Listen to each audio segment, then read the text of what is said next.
কে তোমাদের আপন মায়ের সাথে রাতে কাজ করার অসাধারণ একটি সত্য ঘটনা বলবো। গল্পটি শেষ পর্যন্ত শুনলে তোমরা বাধ্য হবে হাতের কাজ করতে, না হলে সবাই আমাকে কাজ করে দিয়ে যাবে, আমি বাধা দেব না। আমি কলেজে এইচএসসি পড়ার সময় এই ঘটনাটা ঘটেছিল। আমি কলেজ হোস্টেলে থাকতাম। হোস্টেলটা ছিল একতলা বিল্ডিং। আমি সেকেন্ড ইয়ারে উঠার পর হঠাৎ করেই কলেজ কর্তৃপক্ষ ঘোষণা দিল যে হোস্টেল ভেঙে বহুতল করা হবে। আমাদেরকে 2 মাসের সময় দেওয়া হলো, এর মধ্যেই যে যার মতো থাকার জায়গা ঠিক করে নেবে। আশেপাশে আমার কোনো আত্মীয় স্বজন ছিল না। মেসের জন্য কয়েকদিন ঘুরলাম, কিন্তু পছন্দ মতো পেলাম না। আমার তো ভয় হলো যে শেষ পর্যন্ত হয়তো আমি থাকার জায়গা খুঁজে পাবো না, সেক্ষেত্রে আমার পড়াশোনার কি হবে সেটা ভেবেই অস্থির হয়ে পড়লাম। চেষ্টা করে করে যখন হতাশ, তখনই আমার এক বন্ধু খবর দিল যে এক ভদ্রলোক পেইং গেস্ট রাখবে। আমি কাল বিলম্ব না করে সেখানে ছুটলাম। কলেজ থেকে মাইলখানেক দূরে গ্রাম্য পরিবেশে পাকা বাড়ি। বাড়িওয়ালা ভদ্রলোক খুবই অমায়িক, উনি একজন অবসরপ্রাপ্ত সহকারী জজ। বুড়ো বুড়ি ছাড়া বাড়িতে আর কেউ থাকে না। ভদ্রলোকের বয়স হয়ে গেছে বলে বাসায় একজন লোক দরকার যে বিপদে সাহায্য করতে পারবে, টুকটাক বাজার করতে পারবে আর বুড়োকে একটু সময় দিতে পারবে। আমি শুনেছিলাম পেইং গেস্ট রাখবে, কিন্তু আমার ভাগ্য আরও ভালো, উনি আমার থাকা খাওয়ার জন্য কোনো টাকা পয়সা নেবেন না বলে জানালেন। ভদ্রলোকও আমাকে পছন্দ করলেন। আমি আর দেরি না করে পরদিনই ব্যাগপত্র নিয়ে হাজির হলাম। বাড়ির কাছেই একটা বিশাল খেলার মাঠ ছিল। বিকেলবেলা এলাকার প্রচুর ছেলে মেয়ে সেই মাঠে খেলাধুলা করত, আর সকালবেলা যুবক থেকে বুড়োরা আসত ব্যায়াম করতে। আমার অভ্যাস ছিল প্রতিদিন ভোরে উঠে দৌড়ানো। যারা আসত প্রায় সবাই পরিচিত হয়ে উঠেছিলাম। হঠাৎ একদিন একজন নতুন অতিথিকে দৌড়াতে দেখলাম। ভদ্রলোক সহজেই আমার দৃষ্টি আকর্ষণ করল, কারণ উনি দারুণ হ্যান্ডসাম, পেটানো শরীর, বেশ লম্বা, আর দেখেই বোঝা যায় শরীরে তাকত আছে। আমি একবার উনাকে পানি করার সময় হাত তুলে সালাম দিলাম, উনিও জবাব দিলেন এবং হাসলেন। সবচেয়ে উল্লেখযোগ্য হলো উনি বারবার পিছন ফিরে আমাকে দেখছিলেন। ভদ্রলোক শ্যামলা, কালোই বলা চলে, গোঁফ আছে, তবে দেখেই বোঝা যায় লোকটা খুব মিশুক প্রকৃতির। সেদিনই বিকেলবেলা আমি মাঠের একপাশে বসে খেলা দেখছিলাম। এমন সময় সেই ভদ্রলোককে দেখলাম, তবে একা নয়, সাথে 8-9 বছরের একটা বাচ্চা মেয়ে খেলনা হাতে তার সাথে হাঁটছে। হঠাৎ করেই বাতাসে খেলনাটা ছুটে মাঠের মধ্যে উড়ে গেল। আমি দৌড়ে গিয়ে খেলনাটা এনে মেয়েটার হাতে দিলাম। ভদ্রলোক খুব খুশি হয়ে বললেন, thanks brother, many many thanks. আমি আপনাকে সকালে মাঠে দেখেছি, রাইট? আমি মুখে জবাব না দিয়ে মাথা ঝাঁকালাম। উনি হাত বাড়িয়ে দিয়ে হ্যান্ডশেক করে বললেন, আমি মেজর সুবীর, আর্মিতে আছি, আর এ আমার মেয়ে মল্লিকা। আসুন না আমার বাসায়, জমিয়ে আড্ডা দেয়া যাবে। বেশি দূরে নয়, এই তো কাছেই। আমি কথা দিলাম যে অবশ্যই যাব। উনি বাসার লোকেশন বলে দিলেন, এখান থেকে উত্তর দিকে 8টা বাড়ি পরেই একটা মুদি দোকান আছে, রহমান স্টোর্স, সেটার পিছনেই তাদের বাড়ি। আমার নেমপ্লেট দেয়া আছে গিউ। আমি চিনলাম বাসাটা, একটা একতলা বাড়ি। যাব ভেবেছিলাম, কিন্তু পরে ভুলে গেলাম। 2 দিন পর ভোরে সুবীর সাহেবের সাথে আবার দেখা, তখন আর উনি আমাকে ছাড়লেন না, একেবারে সাথে করে বাসায় নিয়ে গেলেন। বাড়িটা উনার নয়, ওটা উনার শ্বশুর বাড়ি। উনার বউয়ের সাথে পরিচয় করিয়ে দিলেন। আমি সুবীর সাহেবের বউকে দেখে খুব অবাক হলাম। উনার সাথে মানায় না, শুধু বয়সে নয়, রূপেও রাত আর দিন পার্থক্য। উনার বয়স 50-এর কাছাকাছি, কিন্তু উনার বউয়ের বয়স 30-এর উপরে হবে না। মহিলার নাম রেনু, আমি তাকে রেনু আপা বলে ডাকতাম, কারণ ভাই বোন সম্পর্কের মধ্যে কেউ খারাপ কিছু খোঁজে না। রেনু আপা অপরূপ সুন্দরী, যে কোনো পুরুষের হার্টবিট বাড়িয়ে দেওয়ার মতো যথেষ্ট উপাদান তার আছে। রেনু আপা বেশি লম্বা নয়, 5 ফুট মতো হবে। মালা ওদের একমাত্র মেয়ে, ক্লাস 2-তে পড়ছে। নাদুস নুদুস নরম তুলতুলে সে, তবে গায়ের রং ওর বাবার মতোই কালো, আর উচ্চতায় মায়ের মতো খাটো। তবে ঝকঝকে সাদা দাঁতের হাসিটা দারুণ, সেই সাথে ওর চেহারাটাও বেশ মিষ্টি। সুবীর সাহেব এতদিন মিশনে ছিলেন বলে রেনু আপা মালাকে নিয়ে বাপের বাড়িতেই আছেন। ওদের আন্তরিকতা আমাকে মুগ্ধ করল। একদিনের পরিচয়ে এই অনাত্মীয় শহরে মনে হলো এরা আমার কতকালের চেনা আত্মীয়। আমি বেশ খানিকক্ষণ গল্প করলাম, নাস্তা না করিয়ে ছাড়ল না। আমার ক্লাস ছিল, সেই জন্য তাড়াতাড়ি চলে আসতে হলো। তবে সুবীর সাহেব আমাকে দিয়ে প্রতিজ্ঞা করিয়ে নিলেন যে সম্ভব হলে প্রতিদিন একবার যেন উনাদের সাথে দেখা করি। আমারও ভালো লেগে গেল, বিশেষ করে মেয়েদের আমার সবসময় ভালো লাগে। রেনু আপার মতো সুন্দরী আর মিশুক হলে তো কথাই নেই। সেদিনের পর থেকে রেনু আপার বাসায় যাওয়া আমার প্রতিদিনের ডিউটি হয়ে গেল, বিশেষ করে টিভি সিরিয়াল দেখার জন্য। তাছাড়া বিসিআর আছে, মাঝে মাঝে হিন্দি ছবিও দেখা হয়। ছুটি শেষে সুবীর সাহেব তার কর্মস্থলে ফিরে গেলেন, তবে আমার যাতায়াত বন্ধ হলো না। সাধারণত আমি রাত 9টার দিকে যেতাম টিভিতে নাটক দেখার জন্য। মালা ইতিমধ্যেই আমার সাংঘাতিক ভক্ত হয়ে গেছে। আমি গেলে আমাকে ছেড়ে নড়তেই চায় না। আর সাংঘাতিক গা ঘেঁষার স্বভাব মেয়েটার। যতক্ষণ থাকবো আমার কোলে বসে থাকবে, না হলে পিঠে চাড়বে। আমি বেল বাজাতেই ছুটে এসে মালাই দরজা খুলে দেয়। আমি ঘরে ঢুকে সোফায় বসার সাথে সাথে আমার কাছে বসে গলা ধরে। আমিও ওকে কাছে টেনে ধরি। মালা শুধু খিলখিল করে হাসে। রেনু আপা মাঝে মাঝে আমাকে বিরক্ত না করার জন্য মালাকে বকা দেয়, কিন্তু আমি আপাকে ওকে বকতে মানা করি। এভাবেই আমাদের দিনগুলি কাটতে থাকে। আমি দিনে দিনে রেনু আপার পরিবারের একজন সদস্য হয়ে উঠি। মেয়ে দুজনের সাথেই আমার সময় গাঢ় হয়ে ওঠে। তবে আমি একজন নারী লোভী হলেও মালার সাথে আমার সম্পর্ক ছিল একেবারেই নির্ভেজাল, স্বাভাবিক। আমার মনে ওই বাচ্চা মেয়েটার সম্পর্কে কোনো খারাপ উদ্দেশ্য ছিল না। এমনকি রেনু আপা একটা আইটেম হলেও আমি তাকে খুবই সম্মানের চোখে দেখতাম। এক কথায় ওই পরিবারের সাথে আমি একেবারেই সুস্থ স্বাভাবিক একটা সম্পর্ক গড়ে তুলতে চেয়েছিলাম, কিন্তু আমার দুর্ভাগ্য আমাকে সেটা হতে দিল না। জানি না কেন আমি যেখানেই যাই সেখানেই কোনো মেয়ে মানুষের সাথেই আমার সম্পর্ক সঠিক পথে থাকে না। এখানেও থাকল না। 4 মাস পরের কথা। তখন শীতকাল এসে গেছে। আমি সচরাচর বাসায় লুঙ্গি পরি এবং রেনু আপার বাসায়ও লুঙ্গি পরেই যাই। শীতের জন্য কয়েকদিন হলো গায়ে একটা চাদর জড়াচ্ছি। মালা যথারীতি আমার কোলে বসে এবং চাদরের ভিতরে ঢুকে পড়ে। মাঝে মধ্যে মালার নড়াচড়া এতটাই অস্বাভাবিক হয়ে পড়ে যে আমারটা গরম হয়ে ওঠে। কিন্তু আমি এই পরিবারের সাথে সম্পর্কটা নষ্ট করতে চাই না বলে খুব সাবধান থাকি, যাতে আমার দিক থেকে কোনোরকম দুর্বলতা প্রকাশ হয়ে না পড়ে। কিন্তু সবসময় মনে হয় আমরা যা চাই বিধাতা তা চান না। প্রকৃতপক্ষে সবই তো তার দখলে। একদিন আমি যথারীতি রেনু আপার বাসায় গিয়ে ড্রয়িং রুমে টিভি ছেড়ে বসলাম। আপা রান্নাঘরে ব্যস্ত ছিল বলে আমাকে বসতে বলে চলে গেল। মালা পড়াশোনা করছিল। আধ ঘন্টা পরে মালা পড়া শেষ করে ড্রয়িং রুমে এলো। আমাকে দেখেই ছুটে এসে আমার 2 পাশে পা দিয়ে কোলে বসে গেল চাদর সরিয়ে। মালা কখনো বসে স্থির থাকে না, সেদিনও বেশিক্ষণ স্থির থাকল না। মিনিট 5 মধ্যেই ওর নড়াচড়া শুরু হয়ে গেল। তবে সেদিনের নড়াচড়ার পরিমাণটা ছিল বেশি। আমি বললাম, কিরে অমন করছিস কেন? মালা বলল, আমার চুলকাচ্ছে চু। আমি বললাম, ঠিক আছে তাহলে নিচে নেমে বস। গিয়ে আমার কথা শুনে মালা উঠে দাঁড়ালো আর আমি আমার পা দুটি সরিয়ে মালা আমার 2 পায়ের মাঝে সোফার উপরে বসল। কিন্তু মালা সম্ভবত বুঝতে পেরেছিল যে সোফার মাঝখানে মোটা দড়ির মতো কিছু একটা আছে।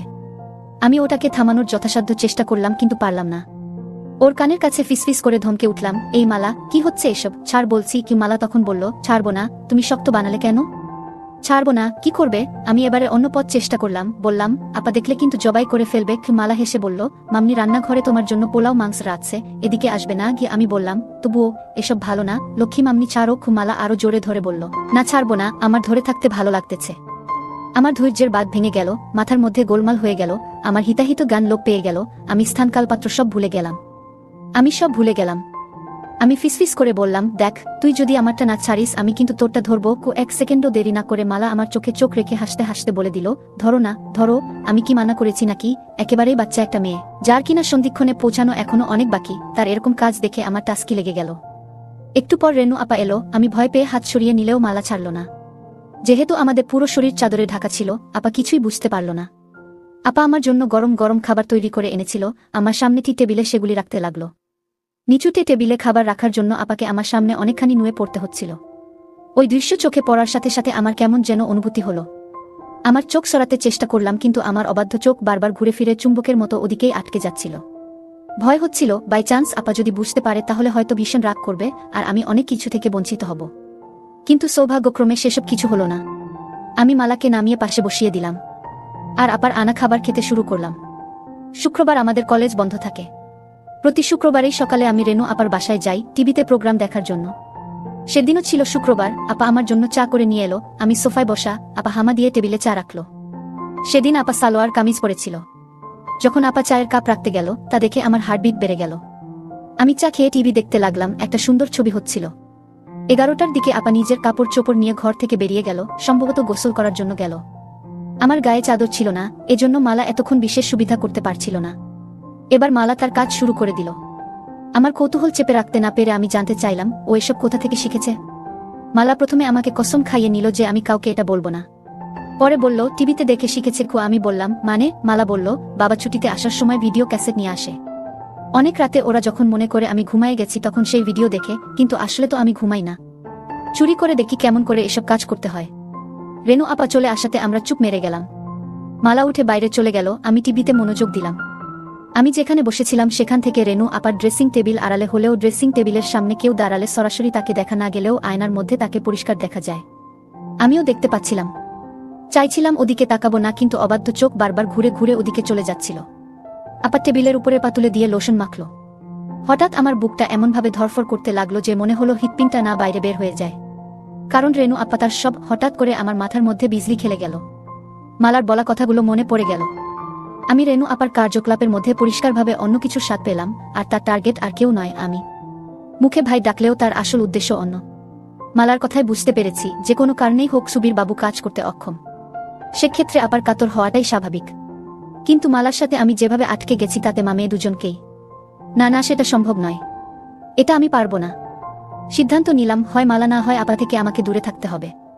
সেদিনের মতো আমি দ্রুত আপার বাসা থেকে চলে এলাম। পরের 2-3 দিন ইচ্ছে করেই আমি আপার বাসায় গেলাম না। পরের দিন বিকেলবেলা যখন আমি গেলাম, আপা খুব রাগ করল।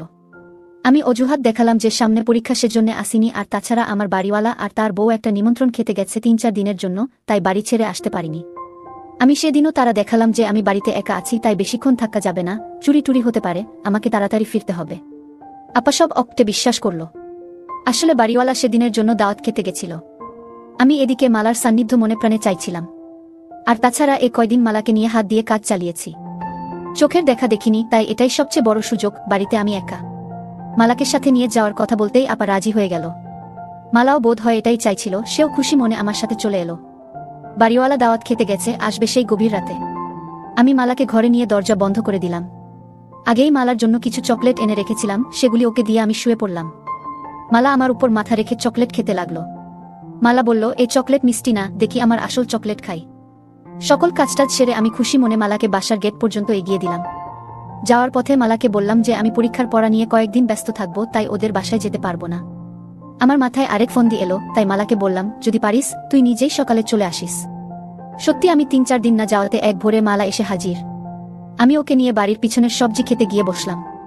ওখানে সকালের রোদটা লাগে, আর জায়গাটা নির্জন, সচরাচর ওদিকে কেউ যায় না। আবার দুজনে মিলে কাজ শুরু করে দিলাম। বেশ শান্তি পেলাম আজ। ঠিক পরের দিন মালা একটা দুঃসংবাদটা দিল। সুবীর বাবু কোয়ার্টার পেয়েছেন, মালারা খুব শীঘ্রই ঢাকায় চলে যাচ্ছে। মালা খবর দিল যে রেনু আপা আমাকে দেখা করতে বলেছে। আমি দ্রুত রেনু আপার সাথে দেখা করলাম। আপা আমাকে তার স্বামীর লেখা চিঠি পড়তে দিল। সুবীর বাবু আসতে পারবেন না, তাই আমাকে অনুরোধ করেছেন মালা আর আপাকে ঢাকার গাড়িতে উঠিয়ে দেওয়ার জন্য। রেনু আপার সকল প্রস্তুতি আগে থেকেই নেওয়া ছিল। আমাকে পরের দিনের টিকিট আনতে বলল। আমি পরের দিনের ট্রেনেই আপা আর মালাকে তুলে দিলাম। আমার কেন যেন মনে হলো আপা আমার উপর রাগ করেই তাড়াহুড়ো করে চলে গেল। অনার্স করার পরে পারিবারিক জটিলতার কারণে আমার আর গতানুগতিক লেখাপড়া করা সম্ভব হচ্ছিল না। তাই বিদেশ যাবার উদ্দেশ্যে কর্মমুখী শিক্ষা নেয়ার জন্য ঢাকার একটা বড় নামকরা শিক্ষায়তনে ভর্তি হলাম। এক বন্ধুর সাথে মেসে থাকতাম। ঢাকায় আসার পর থেকেই রেনু আপা আর মালার সাথে দেখা করার এক অদম্য আগ্রহ থাকলেও ইনস্টিটিউটের কঠিন নিয়মকানুনের জন্য হয়ে ওঠেনি। কারণ সকাল 7টা থেকে দুপুর 2টা পর্যন্ত ক্লাস করতে হতো, তারপরে মেসে ফিরে পরের দিনের হোমওয়ার্ক করতে হতো, সপ্তাহে শুধু শুক্রবারে ছুটি থাকত। বেশি ছুটি পেলেই বাড়িতে যেতে হতো টাকার জন্য, এসব কারণে আর হয়ে ওঠেনি। সবচেয়ে বড় সমস্যা হলো রেনু আপাদেরকে তো খুঁজে বের করতে হবে, আমি সুবীর বাবুর ঠিকানা জানি না। আর সে কাজের জন্য যথেষ্ট সময় দরকার, যেটা আমি কোনোভাবেই ম্যানেজ করতে পারছিলাম না। হঠাৎ করে ইনস্টিটিউট 2 সপ্তাহের জন্য বন্ধ হয়ে গেল। আমি বাড়ি যাওয়া বাদ দিয়ে মালাদের খুঁজে বের করার জন্য মনস্থির করলাম। মনটা বড়ই আওলা লাগতেছিল। আমি ছুটির কথা বন্ধুকে বললাম, কিন্তু বাড়ি যাব না সেটা বললাম না। পরের দিন বন্ধু কাজে বেরিয়ে যাওয়ার সময় শুধু জানালাম আমি হয়তো বাড়ি চলে যেতে পারি। প্রথমেই গেলাম ঢাকা সেনানিবাস অফিসার্স কোয়ার্টার্স এলাকায়। ঢুকতেই গার্ডদের বসার রুম, সেখানে জিজ্ঞেস করে জানতে পারলাম সুবীর বাবু অনেক আগে কোয়ার্টারে থাকতেন। পরে তিনি মিশনে বিদেশ চলে যান। বিদেশ থেকে ফিরে ঢাকায় বাড়ি কিনেছেন, উনার পরিবার সেই বাড়িতেই থাকে। কিন্তু তারা সেই বাসার ঠিকানা দিতে পারল না, তবে আমাকে আর্মি হেডকোয়ার্টারে খোঁজ নেবার পরামর্শ দিল। আমি সোজা হেডকোয়ার্টারে গিয়ে খোঁজ নিলাম। সুবীর বাবুর প্রমোশন হয়ে এখন তিনি লেফটেন্যান্ট কর্নেল, বাসার ঠিকানা পাওয়া গেল। আমি কোনো দ্বিধা না করে সোজা চলে গেলাম মিরপুরের সেই বাসায়। সহজেই পাওয়া গেল, নম্বর মিলিয়ে 6তলা বিল্ডিং এর সামনে যেতেই বসবাসকারীদের নেমপ্লেট চোখে পড়ল, সেখানে সুবীর বাবুর নামও আছে। আসলে সুবীর বাবু বাড়ি নয়, ফ্ল্যাট কিনেছেন। নামের পাশেই ফ্ল্যাটের নাম্বার দেয়া। 4 তলায় সুবীর বাবুর ফ্ল্যাট। 4 তলায় গিয়ে সুবীর বাবুর নাম লেখা দরজার বেল চাপতেই ভিতর থেকে আওয়াজ পেলাম, কে? জবাব না দিয়ে দাঁড়িয়ে রইলাম। কিছুক্ষণ পর দরজা খুলে গেল। মালাকে চিনতে একটু কষ্টে হলো, রাস্তায় দেখলে চিনতে পারতাম না। চেহারার আদলটা আছে, আর সব কিছু পাল্টে গেছে। বেশ লম্বা আর একটু মোটা হয়েছে মালা। আমাকে দেখেই চোখ কপালে তুলে একটা চিৎকার দিল, ও মামনি দেখো কে আসছে। রেনু আপা ছুটে এলো, আমাকে দেখেই কাছে টেনে নিল। বাসায় ঢোকার পর একটু অভিমান, একটু রাগ, কেন আসিনি, কেন খবর রাখিনি, এইসব চলল অনেকক্ষণ ধরে। বিকেলে সুবীর বাবু ফিরেও এক চোট বকা দিলেন। কিন্তু আদরের সীমা নেই, যেন জামাই আদর। আপা আমাকে কি কি রান্না করে খাওয়াবে সেটা নিয়ে ব্যস্ত হয়ে গেল। বিকেলবেলা আপা আর্মিদের বউদের নাকি একটা ক্লাব আছে, সেখানে চলে গেল। পরে মালা আমাকে বলল আপা ফিরবে সন্ধ্যার পর। আপা গেলেও সুবীর বাবু বাসায় রইলেন। সেদিন আর মালাকে একা পেলামই না। তবে চোখে চোখে আমাদের অনেক কথা হয়ে গেল। এভাবে একটা দিন গেল। এতদিন পরে এলেও মালার মাঝে আমার জন্য ব্যাকুলতা দেখে ভালো লাগলো, যাক শেষ পর্যন্ত এত কষ্ট করে খুঁজে বের করা সার্থক হবে বলে মনে হচ্ছে। সৌভাগ্য কাকে বলে। পরদিন সকালে অফিসে যাবার ঘণ্টাখানেক পর বাসায় ফিরে সুবীর বাবু ঘোষণা দিলেন উনাকে এক্ষুনি বান্দরবান ছুটতে হবে, ওখানে কি যেন একটা ঝামেলা হয়েছে। আধা ঘন্টার মধ্যে নিচে গাড়ি এসে হর্ন দিল, উনি চলে গেলেন। যাবার আগে আমাকে অনুরোধ করে বলে গেলেন আমি যেন উনি না ফেরা পর্যন্ত না যাই। মনে মনে বললাম আমিও তো সেটাই চাই। মালা সকালে স্কুলে গেছে, আসবে 2টার দিকে। বাসায় আমি আর রেনু আপা একা, আপা রান্নাঘরে ব্যস্ত রান্না নিয়ে। রান্না শেষে আপা আমাকে গোসল করে নিতে বলল। আমি গোসল থেকে বের হলে আপা গেল গোসল করতে। এ ফ্ল্যাটে গেস্ট রুম আছে, কাজেই আপা বেডরুমে আর আমি গেস্ট রুমে। টেবিলে খাবার দেবার সময় খেয়াল করলাম আপার লোভী চোখ আমাকে কেবল দেখছে আর দেখছে, যেন গিলে খাবে।